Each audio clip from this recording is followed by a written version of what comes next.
Bonjour et bienvenue sur cette nouvelle vidéo qui traitera aujourd'hui de la thématique des douleurs menstruelles. On sait que quasiment toutes les femmes souffreront au moins une fois de leur vie de douleurs menstruelles. Certaines en souffrent de manière chronique, de manière répétitive, parfois même durant chaque cycle. Et une femme sur 5 souffrira de douleurs particulièrement invalidantes qui impacteront leurs activités et leur vie au quotidien. Bien que ce soit une thématique de nos jours qui soit de plus en plus prise au sérieux, on arrête de banaliser ces fameuses douleurs menstruelles, on arrête de les considérer comme un processus normal et qu'on devrait avoir mal, pendant nos menstruations. Et bien qu'on sensibilise, de plus en plus aussi les personnes sur des potentielles maladies plus avancées comme le SOPK, comme l'endométriose et tant d'autres, je trouve qu'on est encore assez restreint en termes de levier d'action, en termes d'accompagnement, que ce soit au naturel, en nutrition, en phytothérapie ou d'autres méthodes. Donc ce que je souhaitais faire aujourd'hui et dans des éventuelles prochaines vidéos, c'était d'apporter certaines clés, certains leviers d'action qu'on peut utiliser soit en prévention, mais aussi en accompagnant ces douleurs pour avoir davantage d'outils et de solutions. Moi, c'est Léonie et sur cette chaîne, je vous présente tout ce qu'il y a à savoir sur la nutrition et la médecine alternative. Donc, vous soyez ici pour accompagner une problématique au naturel, que vous ayez une question en lien avec le bien-être ou tout simplement parce que vous voulez rester au meilleur de votre forme, vous êtes ici au bon endroit. Donc ce que je souhaitais, présenter aujourd'hui, c'était surtout commencer par l'aspect symptomatique, commencer par la pointe de l'iceberg avant d'aller dans quelque chose de plus en profondeur, plus dans une notion de terrain, peut-être dans d'autres vidéos. Ce que je souhaitais aborder, c'était surtout, les déclencheurs de l'inflammation et de la douleur dans le cadre de menstruation et on peut pas parler d'inflammation sans évoquer, la thématique des prostaglandines. Alors, que sont les prostaglandines? En fait, ce sont des molécules qui sont présentes naturellement au niveau de nos membranes cellulaires. Elles sont présentes sous forme d'acide gras et elles sont là sous forme inactive et seront uniquement activées suite à un stimuli du corps. Ça peut être soit via un choc, ça peut être une coupure, ça peut être si on a une infection ou typiquement l'arrivée des règles. Donc toute forme de stress va activer ces fameuses prostaglandines. Dans ce cas-là, l'acide gras présent dans la membrane sera libéré grâce à certaines enzymes et transformé pour donner vie à ces fameuses prostaglandines.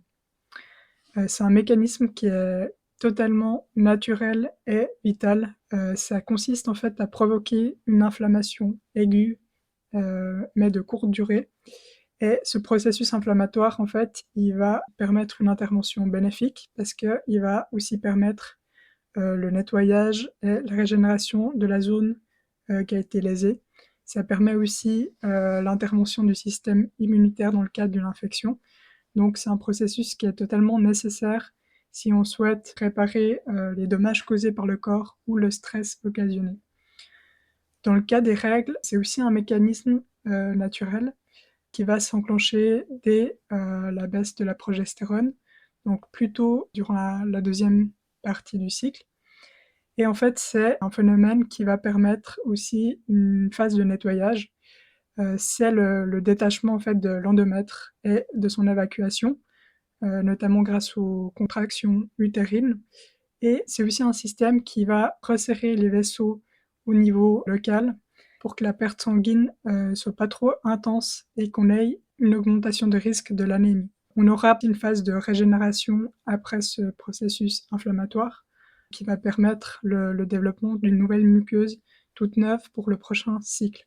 On peut effectivement ressentir ce processus-là.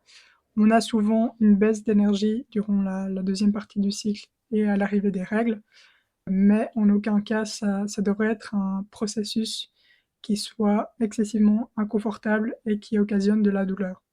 Donc pourquoi dans certains cas ce système inflammatoire qui est censé être bénéfique va agir de manière trop intense, va s'emballer et dans certains cas va passer dans une phase chronique.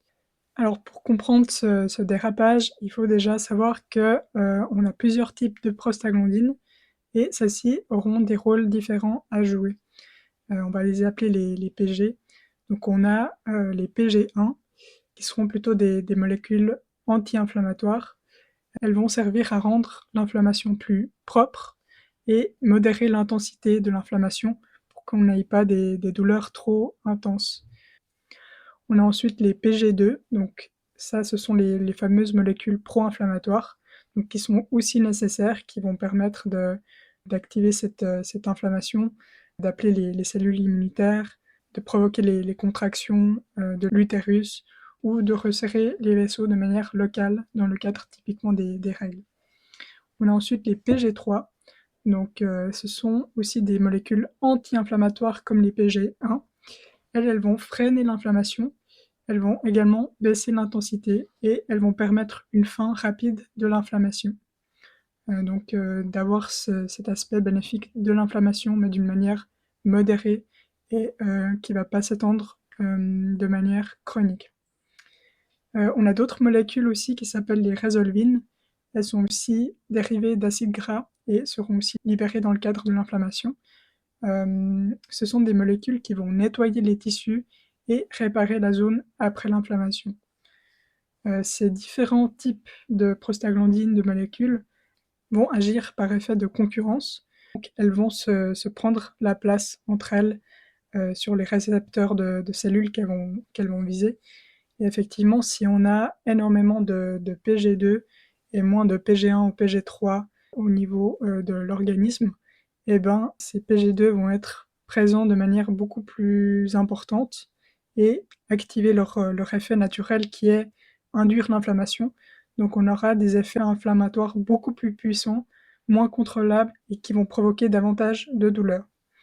Donc le but déjà, ce sera d'identifier, de voir s'il y a un déséquilibre au niveau de ces niveaux de prostaglandine. Comment on peut faire pour savoir si on a un déséquilibre, si on a un excès de PG2, si on a trop de prostaglandine pro-inflammatoire au niveau du corps?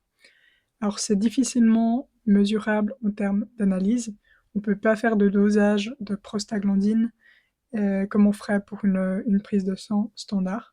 Par contre, vous avez la possibilité de faire un profil d'acide gras. Et pourquoi en fait mesurer ces stockages d'acides gras sont importants? Parce que les acides gras, les graisses alimentaires qu'on apporte, ce sont les précurseurs directs des prostaglandines. Donc ça, on verra un petit peu plus tard pour cet aspect-là.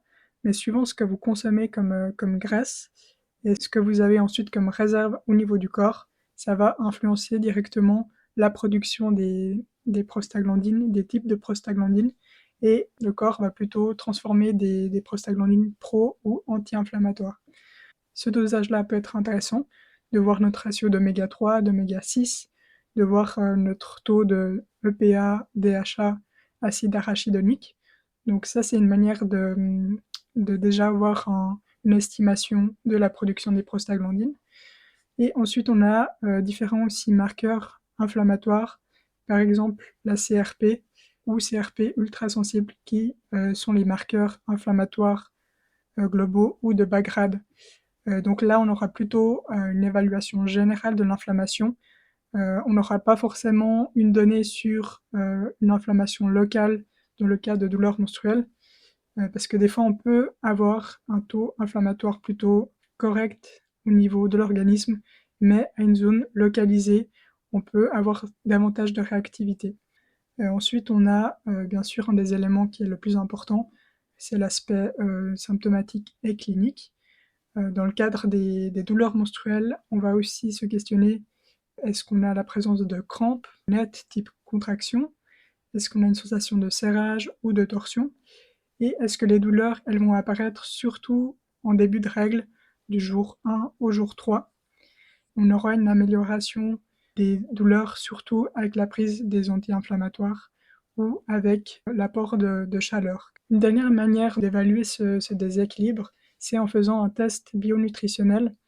Ce sont des questionnaires qu'on utilise dans le cadre de la nutrition, en fait, où on va poser pas mal de questions sur ce que vous apportez au niveau alimentaire. Donc déjà voir si vous apportez les bons acides gras, si vous en apportez pas du tout, et aussi en termes de symptômes associés, si vous avez d'autres problématiques, typiquement dans le cadre inflammatoire, est-ce qu'il y a aussi des douleurs articulaires, est-ce qu'il y a aussi des problèmes de peau.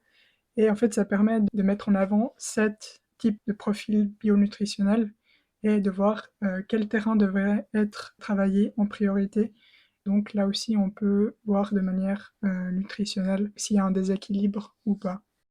Alors avant de vous apporter certains leviers d'action et d'outils dans le cadre de nutrition ou de plantes et accompagner ces processus inflammatoires, je fais une petite mise en garde pour ce que je dis dans cette vidéo, mais aussi pour toutes les vidéos que je présente sur ma chaîne. Les conseils que je donne ne remplacent en aucun cas un suivi et une consultation médicale. Pour les personnes qui ont des maladies diagnostiquées, qui ont des problématiques bien précises et ou qui prennent des médicaments, je les invite à toujours demander conseil à leur médecin ou professionnel de santé ou pharmacien si elles souhaitent prendre certains compléments ou certaines plantes, parce qu'on a dans certains cas des risques d'interaction ou d'effets cumulés. Je mets ces personnes en garde. Cela étant dit, on peut maintenant entrer dans le vif du sujet et voir qu'est-ce qu'on peut apporter pour rétablir un certain équilibre en termes de prostaglandine, en termes de réaction inflammatoire. Déjà, au niveau nutritionnel, on va mettre une grande attention sur ce qu'on apporte comme acides gras. Comme je l'ai évoqué brièvement précédemment, les acides gras sont les précurseurs directs des prostaglandines. Et suivant ce que vous consommez au quotidien dans votre alimentation, vous allez soit créer des prostaglandines plutôt anti-inflammatoires ou dans certains cas plutôt pro-inflammatoires. On sait dans notre société d'aujourd'hui qu'on a tendance à consommer excessivement d'acides gras qui vont mener à des prostaglandines pro-inflammatoires, que ce soit des huiles transformées ou des produits animaux élevés dans des conditions défavorables. Donc on développera un peu ces points-là. Alors déjà pour les prostaglandines de type 1, donc les PG1 qui sont anti-inflammatoires, là on aura besoin d'acides qu'on appelle DGLA et on peut apporter sous forme alimentaire l'huile d'onagre ou de bourrache. Ce sont les huiles qui sont les plus proches de cette catégorie d'acides qui nécessitera juste une petite transformation de l'organisme. On a aussi dans la même catégorie l'huile et les graines de chanvre, mais qui sont à une teneur plus basse et peuvent être moins intéressantes dans certains cas. Pour les PG2, qui sont plutôt les prostaglandines pro-inflammatoires, c'est les acides arachidoniques qui vont influencer la production de ces prostaglandines. Et on trouve cet acide notamment dans les produits animaux, donc que ce soit la viande, les produits laitiers, les œufs, et également dans les huiles riches en oméga 6, comme le tournesol, comme l'huile de maïs, de soja ou de pépins de raisin. Alors déjà là, on a une certaine subtilité qui va se mettre en place, parce que l'apport de ces acides gras, en fait, il va dépendre de votre qualité déjà de nourriture animale. Pourquoi? Parce que les animaux qui sont nourris, par exemple, au soja ou au maïs, tout comme les poules qui vont produire vos œufs, ça va avoir une influence directe sur la teneur en gras de vos aliments. Un animal qui va être justement nourri à ces éléments-là donnera une viande beaucoup plus riche en oméga 6, en acide arachidonique et donc en prostaglandine de type 2. Si par exemple les animaux ils sont à l'air libre, ils consomment de l'herbe fraîche, pour les poules, par exemple si elles consomment des graines de lin, on n'aura pas du tout la même qualité de viande ou la qualité de produits laitiers ou d'œufs. Et en fait, on aura même certains éléments plutôt anti-inflammatoires. Donc on aura une viande qui tombe plus dans la neutralité parce qu'on a sélectionné des aliments de qualité. Et en fait, ce que l'animal consomme va influencer aussi cet apport de graisse. Pour les PG3, donc là, on aura besoin notamment d'EPA pour fabriquer ces prostaglandines anti-inflammatoires. L'EPA, on le trouve sous forme terminée ou déjà transformée, surtout dans les petits poissons gras, donc les sardines, les maquereaux, les anchois, aussi les poissons un peu plus grands comme le thon, le saumon, et dans les huiles de poisson.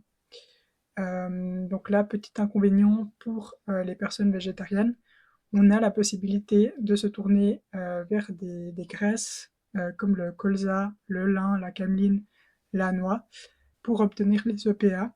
Mais ces huiles, elles nécessitent tout d'abord une transformation par le corps via une enzyme pour obtenir ce fameux EPA. Et le problème, c'est que ce taux de conversion, il est assez bas. Donc on devrait consommer une quantité assez importante de ces éléments pour avoir un plus petit taux d'EPA. Cette conversion, elle dépend aussi notamment de cette fameuse enzyme, on va voir juste après, mais suivant certains facteurs, certaines situations, cette enzyme, elle est plus ou moins performante et dans certains cas, elle va insuffisamment faire ces processus de transformation. En fait, ce qui amène aux personnes qui consomment peu de produits de poissons, de produits finis d'EPA, bah, d'avoir des carences dans ces acides-là et de ne pas avoir assez de PG3 en fait en transformation. Pour ces personnes justement qui sont végétariennes, il existe des microalgues marines que vous pouvez consommer sous forme de compléments qui vont elles aussi apporter directement ces EPA pour éviter en fait ces processus de transformation. Ensuite, on a aussi les résolvines. Donc là, une fois de plus, ce ne sont pas des prostaglandines, mais des molécules qui vont participer à ce phénomène d'inflammation. Donc elles sont aussi classées dans les anti-inflammatoires, des molécules réparatrices et qui sont également essentielles. On a besoin, pour former ces résolvines, de DHA, qui est aussi présent dans les petits poissons ou typiquement dans les algues. Pour ce qui concerne les végétariens, c'est aussi les mêmes huiles qui sont évoquées, donc colza, lin, graines de chia, cameline, mais une fois de plus, ce taux de conversion est très faible et on a souvent des insuffisances pour les personnes qui consomment pas de poisson, donc je les invite à consommer des gélules à base d'algues. Une autre manière aussi efficace d'obtenir des DHA, c'est en consommant des œufs de poule qui ont été nourris aux graines de lin et qui picorent à l'extérieur. La poule consomme ces acides gras de lin et va déjà établir des transformations. Et en fait, on aura une sorte de produit déjà transformé qui va permettre une meilleure assimilation du DHA. Dans cette présentation, on ne parle pas trop des oméga 9, on trouvera plutôt dans l'huile d'olive, d'avocat, parce que ce ne sont pas des précurseurs directs des prostaglandines, mais ces huiles vont aussi participer indirectement à ces processus inflammatoires, elles vont calmer aussi le terrain, et elles vont stabiliser les cellules contre l'oxydation. On va juste les ajouter en termes d'aliments, quand on va parler un peu des choses à apporter au quotidien. Alors ces recommandations d'huile, d'aliments, il faut savoir que ce sont des leviers vraiment intéressants et efficaces. Par contre, ce sont des modes d'action qui vont pas du tout agir comme le cas de la prise d'un anti-inflammatoire typiquement, qui agit directement et de forte intensité. Ces phénomènes et cette stratégie d'apporter des acides gras de qualité, c'est quelque chose qui s'intègre sur le long terme. Et en fait, ça prend généralement 2-3 mois pour qu'on commence à établir un certain équilibre en termes d'acides gras. On ne va pas du tout agir sur l'aspect symptomatique, mais sur quelque chose de bien plus efficace sur le long terme. Alors un autre levier d'action qu'on pourrait avoir, mis à part l'équilibrage de ces fameux acides gras, c'est d'optimiser l'efficacité d'une certaine enzyme qui s'appelle l'enzyme delta 6 désaturase. C'est la fameuse enzyme qui a la possibilité de transformer certaines huiles. J'avais évoqué avant que pour les personnes végétariennes qui souhaitaient obtenir de l'EPA ou du DHA, de puiser dans des huiles qui sont riches en acides gras qui s'appellent ALA. Aussi on peut appeler ça de manière plus grossière, qui sont riches en oméga 3. Cette enzyme, elle va transformer cet acide gras nommé ALA en EPA et DHA. Un autre levier d'action que cette enzyme elle a aussi, c'est sa transformation des aliments riches en oméga 6. En fait, dans l'énorme tableau de transformation de ces huiles, les oméga 6, ils ont la possibilité soit d'être transformés en une forme qui va mener des molécules pro-inflammatoires comme l'acide arachidonique, et une toute petite partie pourrait être transformée en une chaîne d'acides gras qui sera plutôt anti-inflammatoire et qui sera plutôt dirigée dans les prostaglandines de type 1. Le problème, c'est que ce taux de conversion est aussi très très faible et en fait l'enzyme elle va être souvent rapidement saturée. Sa transformation des oméga 6 elle va plutôt être redirigée par simplicité vers des molécules pro-inflammatoires. Tout ça pour dire qu'il y a certaines manières en fait d'optimiser le travail de cette enzyme pour qu'elle transforme au mieux ces acides gras et qu'elle transforme plutôt les apports en molécules anti-inflammatoires que pro-inflammatoires. Donc comment l'optimiser? On va déjà éviter la prise de certains aliments, certains produits, par exemple l'alcool, le sucre, le tabac, qui va agir comme un inhibiteur de cette enzyme.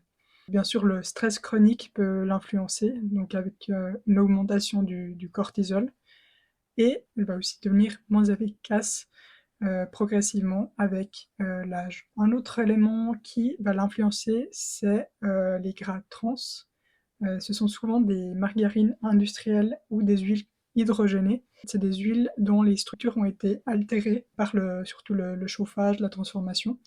Et ces graisses, elles vont abîmer la structure cellulaire, elles vont bloquer l'utilisation des bons oméga 3, ce qui peut aussi aggraver indirectement l'inflammation. On a le même processus quand on chauffe excessivement certaines huiles. Donc les huiles à chauffer, on va plutôt prioriser aussi l'huile de coco, le beurre clarifié, éventuellement l'huile d'olive qui est un peu moins sensible et plus stable au niveau de sa structure.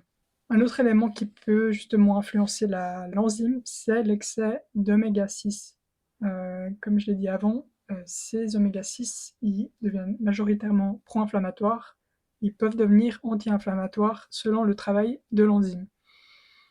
Si l'enzyme elle est submergée par un afflux massif d'oméga 6, elle va être saturée par le travail et elle va s'épuiser automatiquement, et donc elle va plutôt s'orienter vers la production d'acide arachidonique qui est plus simple pour elle et nécessite moins de transformation.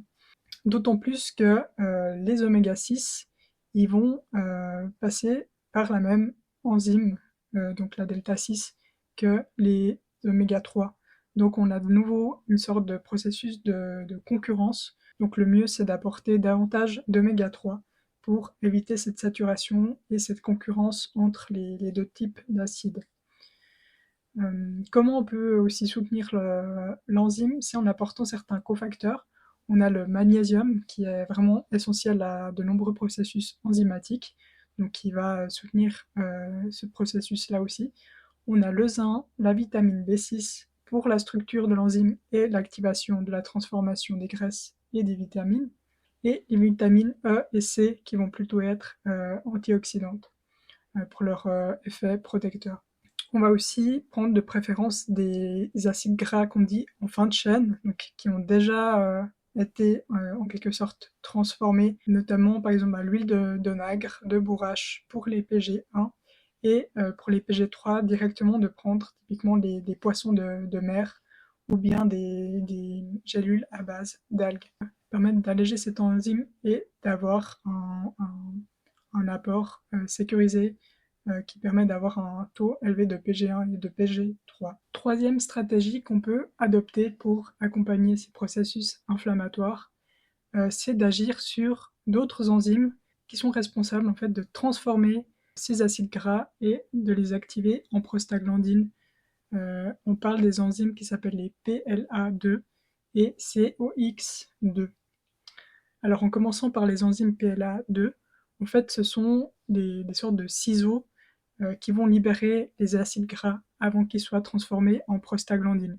Donc juste avant les règles, la chute naturelle de la progestérone en deuxième partie du cycle, elle va déjà activer cette enzyme pour que celle-ci débloque ces processus de contraction et de l'évacuation de l'endomètre. C'est normal que cette enzyme elle soit active, mais on a plusieurs facteurs alimentaires et physiques qui peuvent activer cette PLA de manière excessive. Et en fait, suivant ce qu'on a comme réserve d'acides gras au niveau des cellules, si on a beaucoup de PG2, cette enzyme elle va libérer excessivement ces acides gras et donc on aura à nouveau une réaction excessive de l'inflammation. Qu'est-ce qui provoque cette libération en excès? On a les pics d'insuline. C'est un des plus puissants activateurs de la PLA2. Et donc, une fois de plus, manger des produits sucrés, du pain blanc, des produits raffinés, surtout juste avant les règles, ça peut stimuler cette sécrétion d'insuline. L'insuline, elle va activer directement la PLA2 et libérer massivement les prostaglandines. Un autre élément que j'observe beaucoup, c'est les personnes qui sautent le petit déjeuner le matin ou prennent juste un café, ou les personnes qui consomment un petit déjeuner sucré. Le matin, le corps il sécrète automatiquement du cortisol, c'est l'hormone de stress, et cette hormone de stress, elle est activée pour naturellement nous réveiller. Donc on a cet état de stress plus grand le matin. Le problème, c'est si on consomme quelque chose de sucré ou si on consomme rien du tout, cette hormone de stress, elle va rester en hausse jusqu'à ce qu'on ait une certaine stabilisation. Donc ce cortisol va être présent plus longtemps et plus intensément. L'augmentation du cortisol va aussi induire une augmentation en parallèle de l'insuline. Parce que le corps il n'a pas justement cet apport alimentaire pour compenser, il va aller puiser dans ce qu'on appelle la néoglucogénèse et on aura cette sécrétion donc par effet rebond d'insuline et sans même l'apport de sucre, on aura cette augmentation de l'insuline parce que le cortisol sera trop en hausse. D'où l'importance aussi de bien sélectionner son petit déjeuner. En plus de l'aspect insuline et le lien avec le cortisol, bien sûr, l'augmentation du cortisol, elle est aussi provoquée par l'excès de stress, le manque de sommeil. Donc c'est aussi des facteurs à prendre en compte. En général, on remarque quand on a des douleurs menstruelles plus intenses à certains cycles, c'est aussi parce qu'on a des périodes plus stressantes, on a été moins reposé et ça va influencer directement cette libération d'enzymes et enchaîner la cascade inflammatoire. On a aussi le manque de magnésium. Le magnésium, c'est un bloqueur naturel des canaux calciques. Et en fait, si il est en manque, ce calcium il va entrer massivement dans les cellules et activer en parallèle aussi la PLA2 sur le champ et en excès. L'autre enzyme que je voulais vous présenter, c'était donc la fameuse enzyme COX-2. Ça, c'est l'enzyme qui va suivre le travail de la PLA2. Donc une fois que les acides gras ils ont été découpés et libérés, la COX-2 elle va transformer ces acides gras en prostaglandines et les activer en fait. Et donc là on va travailler sur les mêmes mécanismes que quand on prend un anti-inflammatoire non stéroïdien. En fait celui-ci il va agir directement sur ces enzymes-là. Le problème avec ces anti-inflammatoires c'est qu'ils vont agir effectivement sur les COX-2 et réduire la réaction inflammatoire, mais ils vont aussi agir sur une autre enzyme qui s'appelle COX1 et qui, elle, a plutôt un rôle protecteur de la muqueuse digestive, d'où parfois les effets indésirables des anti-inflammatoires, c'est qu'on a une fragilisation de la muqueuse digestive. On a maintenant des anti-inflammatoires sélectifs et qui vont en fait uniquement cibler la COX2, mais auront d'autres effets indésirables plutôt au niveau circulatoire. Au naturel, on a des plantes qui vont agir aussi, elles vont pas couper le travail de ces enzymes, mais plutôt les moduler, ce qui peut aussi éviter certains effets qu'on remarque dans le cadre de médicaments. Par contre, on n'aura effectivement pas un effet aussi puissant et intéressant qu'un anti-inflammatoire normal. L'effet est aussi moins immédiat, donc c'est aussi des choses à être conscient. Une des plantes, c'est le curcuma, qui est connu surtout pour sa curcumine. Et celle-ci, elle va bloquer une protéine qu'on appelle le NF-κB. Et en fait, cette protéine, c'est une sorte d'interrupteur qui va ordonner à l'ADN de fabriquer l'enzyme COX2. Donc si on n'a pas cet interrupteur, on n'aura pas de production de COX2. Et pas de COX2, pas de PG2 et de réaction de prostaglandine. L'apport conseillé, ce sera plutôt sous forme de plantes dites standardisées ou plutôt qu'on trouve en droguerie ou pharmacie, parce que l'apport de jus est un peu moins intéressant.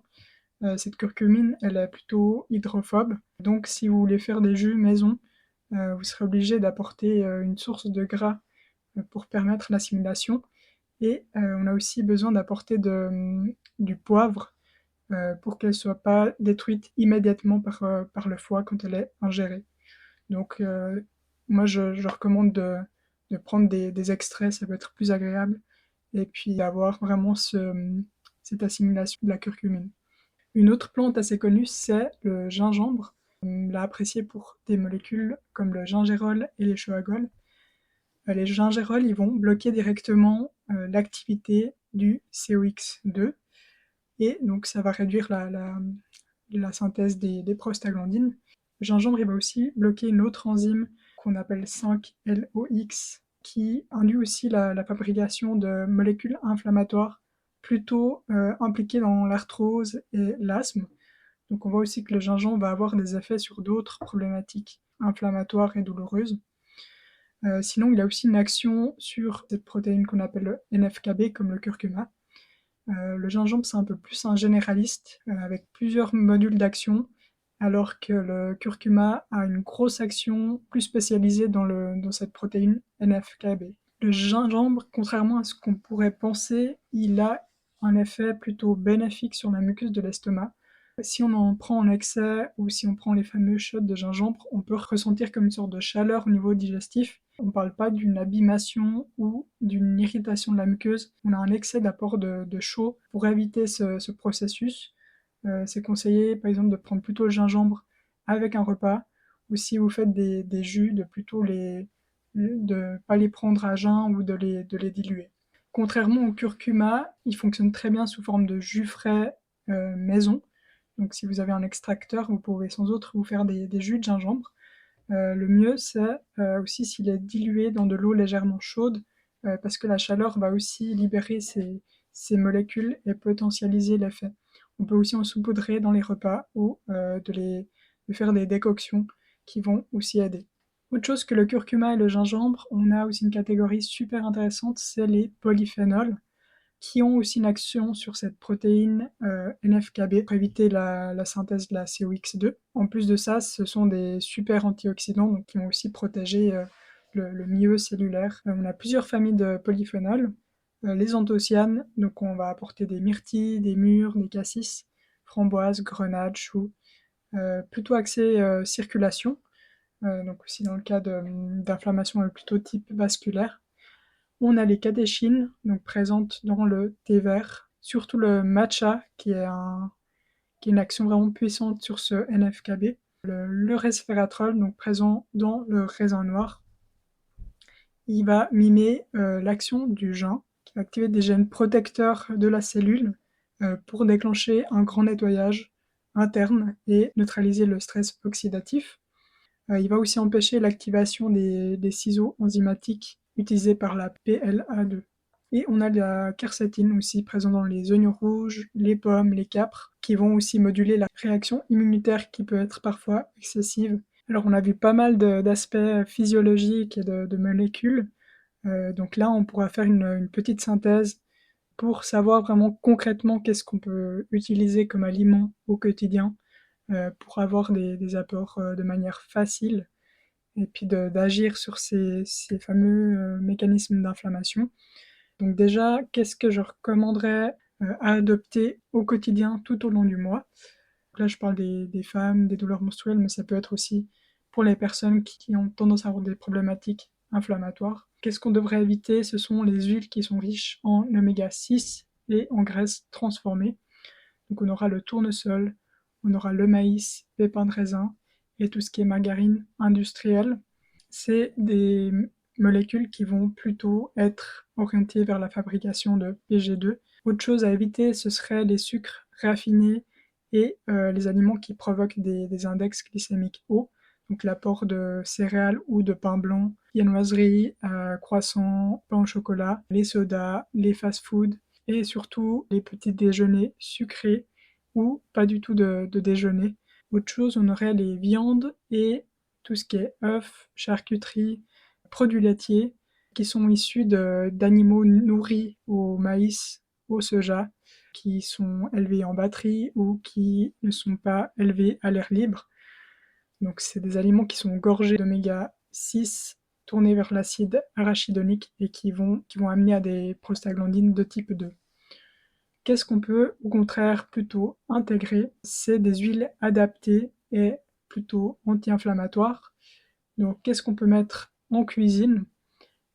Aussi quand vous chauffez vos plats avec des huiles, on va plutôt prendre par exemple de l'huile de coco, du beurre clarifié ou de l'huile d'olive vierge extra. C'est des huiles qui sont un peu moins sensibles à la cuisson et qui évitent aussi une transformation et une oxydation des graisses. Donc on va privilégier ce type d'huile-là. Ensuite, on va aussi prendre tout ce qui est huile riche en oméga 3 et faible au ratio avec les oméga 6. Donc on aura par exemple l'huile de lin, l'huile de cameline, l'huile de noix. Donc ces huiles-là, on va les préférer crues, en bouteille en verre, opaque et plutôt conservées au frigo. On va absolument pas les cuire parce que justement ces huiles elles sont fragiles, très sensibles à la chaleur. Une huile très saine qui est chauffée et oxydée en fait peut aussi devenir néfaste. Donc on va éviter ce processus-là et on va réserver ce type d'huile-là à plutôt de l'assaisonnement après avoir préparé son plat ou par exemple dans sa salade au quotidien. On peut se faire un mélange d'huiles diverses et manger ça au quotidien, c'est parfait. On peut aussi rajouter tout ce qui est graines par exemple de chanvre sur les salades ou plats finis et intégrer par exemple aussi les graines de chia qui sont aussi plutôt orientées oméga 3, de bien les tremper avant au moins 30 minutes dans de l'eau. Donc ça peut aussi permettre un apport de gras de qualité.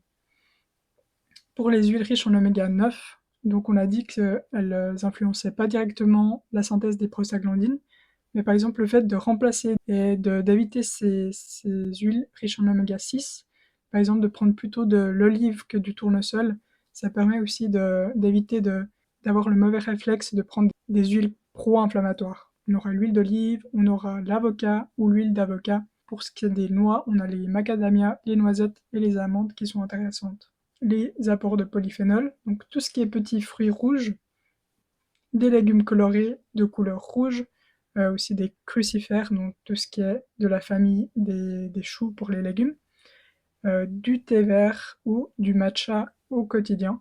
Pour le thé vert et le matcha, je recommande de plutôt le prendre entre les repas.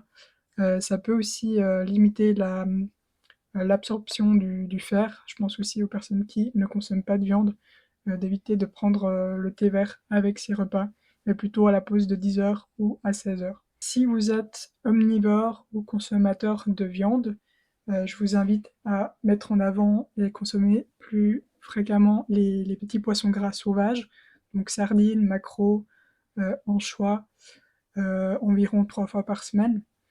Donc eux, ils vont apporter, comme on l'a dit, de l'EPA et du DHA. Donc là, on aura une possibilité de synthèse des prostaglandines de type 3, anti-inflammatoires et des résolvines. Je vous invite à faire attention à ce que vous consommez comme viande, la qualité. Donc là, dans un monde idéal, ce sera plutôt des viandes labellisées bio ou de pâturage ou nourries à l'herbe. Si vous connaissez un producteur du coin qui a une manière éthique d'élever ces animaux, dirigez-vous plutôt vers ce genre de producteur. La viande sera aussi beaucoup moins inflammatoire que des viandes nourries au soja ou au maïs. En termes de fréquence, une fois de plus, dans un monde idéal, ce serait pour les viandes rouges 1 à 2 fois max par semaine. La volaille, on peut monter environ à 3, et tout ce qui est charcuterie ou viande trop transformée, il faudrait carrément éviter. Pour les plats sans viande, privilégiez quand même les légumineuses. Celles-ci, elles vont aussi privilégier l'élimination des oestrogènes. Les oestrogènes pouvant favoriser les douleurs si présentes en excès dans l'organisme. De plus, les légumineuses, elles vont apporter aussi du magnésium, du zinc et d'autres minéraux intéressants dans ces processus. Dans un monde parfait où vous prenez de la viande de qualité, on pourrait par exemple prendre un plat par jour constitué de viande ou de poisson, un plat végé avec des légumineuses et par exemple un plat avec des œufs, par exemple au petit déjeuner. Pour un individu en bonne santé, on peut consommer 2 œufs de qualité par jour. Ça peut constituer une super routine de santé, surtout pour le petit déjeuner où on cherche à apporter des protéines. Là, on parle des œufs justement nourris en plein air ou avec des graines de lin. Les personnes qui doivent modérer cette quantité, c'est les personnes qui souffrent d'hypercholestérolémie familiale uniquement génétique, souvent liée à un certain gène qui va provoquer une hyper-réaction au cholestérol qu'on apporte de manière alimentaire. Je développerai une autre fois le mythe de l'œuf et du cholestérol dans une autre vidéo. Ce serait très intéressant à voir. Une autre personne qui devrait faire attention à sa consommation d'œufs, c'est les personnes qui souffrent d'un diabète de type 2. Limiter les produits laitiers à une portion par jour, grand max, et privilégier plutôt le chèvre ou le brebis bio de pâturage, parce que les laits de vache contiennent aussi des molécules qu'on appelle les caséines, qui sont pro-inflammatoires, alors que la chèvre et la brebis ont une molécule qui est beaucoup mieux supportée. Personnellement, je suis pas très fan des produits laitiers de manière générale, parce qu'on a déjà ce risque de est-ce que l'animal a été nourri d'une manière de qualité? Est-ce qu'on choisit plutôt des produits de chèvre et de brebis pour limiter l'inflammation? C'est déjà des facteurs qui demandent du temps pour choisir ces produits. Et le troisième élément, c'est que ces produits laitiers, ils vont comporter des hormones de croissance qui vont impacter dans tous les cas le système hormonal. Et pour les personnes qui ont déjà des douleurs menstruelles, qui ont déjà un déséquilibre, apporter encore des hormones de croissance en plus, on a un risque de déséquilibre encore plus avancé. D'autant plus que les produits laitiers augmentent fortement l'insuline de manière générale. On peut totalement vivre sans les produits laitiers, et on développera aussi une thématique sur le mythe du lait et du calcium que j'ai vraiment hâte de présenter une autre fois. Donc ça, c'était pour les personnes qui sont plutôt omnivores. Si vous êtes végétarien ou vegan, faites attention à l'apport de l'EPA et du DHA, qui est beaucoup moins assimilable quand on consomme que des aliments végétaux. Donc tournez-vous plutôt vers la fameuse huile de microalgues qui permet un apport direct. Sinon, consommez au quotidien pour l'apport des ALA, donc les oméga 3 de base, donc ce qu'on a dit précédemment, du colza, de la cameline, des graines de chia, etc. Pour quand même avoir un apport au moins léger de PA de cette manière-là. Pour les personnes végétariennes, vous pouvez bien sûr consommer les œufs de qualité nourris aux graines de lin pour avoir un apport plus important en DHA. Encore un petit conseil qui concerne tout le monde, c'est la notion du petit déjeuner, comme évoqué précédemment. Évitez de sauter le petit déjeuner pour éviter cette augmentation du pic de cortisol. C'est vrai que je ne suis pas une grande partisane du jeûne intermittent, qui a bien sûr des bénéfices, mais pas en termes de gestion des hormones et gestion du stress, du système nerveux, qui est souvent déjà déséquilibré dans des personnes qui ont des douleurs menstruelles, qui ont des problèmes hormonaux. Donc pour les personnes qui font ce jeûne intermittent pour se soulager au niveau digestif ou pour d'autres raisons, moi je propose, je conseille généralement de plutôt de faire un jeûne le soir, de sauter le souper, pour pas avoir ces effets indésirables de sauter le petit déjeuner. Je recommande généralement d'apporter des sources de gras, de protéines, comme typiquement des œufs, de l'avocat, parfois du saumon fumé sauvage, des amandes, des graines de chia, un bol de graines de chia avec du yogourt. Pour les personnes qui ont pas faim le matin, qui ont de la peine à manger, juste de prendre quelques noix, de juste prendre une base alimentaire pour éviter ce pic, ça peut déjà aider. Donc là, on a eu un peu des conseils de manière générale, c'est des choses que vous pouvez apporter vraiment au quotidien sur tout le mois. Maintenant, qu'est-ce qu'on peut faire si vous avez déjà des douleurs qui vous dérangent? Si vous voulez un protocole un peu plus avancé, on peut voir par phase menstruelle. Une phase à viser, ce serait la période de deuxième partie du cycle, donc du moment de l'ovulation jusqu'aux règles. C'est le moment où on peut préparer l'utérus avant la phase inflammatoire et on peut aider à moduler l'intensité. Donc on va aussi optimiser ces stocks d'acides gras. Donc là, typiquement, c'est à ce moment où on va apporter par exemple de l'huile de nagre. Les recommandations générales et suivant l'objectif seraient entre 1500 mg à 3000 mg par jour, qu'on trouve sous forme de capsules. C'est les acides gras qui vont aider à créer les prostaglandines de type 1. Si vous avez des cas plus avancés, des douleurs plus marquées, on peut se tourner aussi vers la bourrache, qui est 2 fois plus concentrée en acides gras que le nagre. Juste faire attention avec la bourrache, il faut vérifier si les gélules que vous prenez, elles sont certifiées sans alcaloïdes toxiques, qui sont en fait naturellement présents dans la bourrache et qui peuvent surcharger le foie. On peut apporter du magnésium, plutôt bisglycinate ou citrate. Lui va calmer ce système nerveux.